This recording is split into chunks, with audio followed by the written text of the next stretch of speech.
నా పేరు సుజాత. నేను Karimnagar district head quarters hospital నుంచి వచ్చాను. నేను సీనియర్ నర్సింగ్ ఆఫీసర్ని అక్కడ.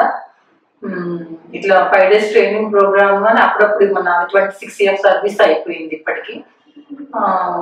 అప్పుడప్పుడు ట్రైనింగ్స్ వస్తూ ఉంటాం. ఇది 3rd time, 4th time, but not the same training. Other trainings, in service training, HIV training అలా వెళ్ళే వాళ్ళము. ఈసారి ట్రైనింగ్ డిజాస్టర్ మేనేజ్మెంట్ అని అన్నప్పుడు అందరూ పిల్లలు వాళ్ళు వీళ్ళు ఉంటారు కదా, నేను వెళ్ళని అన్నారు. అక్కడ నేను ఇన్ఛార్జిగా పనిచేస్తున్నాను. బట్ నేను అనుకున్నాను నేనే వెళ్తా, ఎందుకు వాళ్ళని ఎంకరేజ్ చేయడం, నేనే వెళ్తా అని చెప్పేసి నేను వచ్చాను. వచ్చిన తర్వాత సైకోసోషల్ మేనేజ్మెంట్, డిజాస్టర్ మేనేజ్మెంట్ అనేది చాలా హెల్ప్ఫుల్.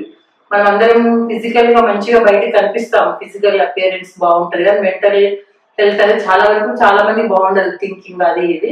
బట్ ఇక్కడికి వచ్చిన తర్వాత దాని సబ్జెక్టులు, పేరెంట్స్, మనము, సొసైటీ, పిల్లలు వాళ్ళని ఎట్లా హ్యాండిల్ చేయాలా, మన దగ్గరికి వచ్చే వాళ్ళకి ఎలా మనం వాళ్ళని సపోర్ట్ చేయాలా అనేది నేర్చుకున్నాను. ఈ 5 days ట్రైనింగ్ ప్రోగ్రామ్ అనేది నాకు చాలా యూస్ఫుల్ అని అనిపిస్తుంది.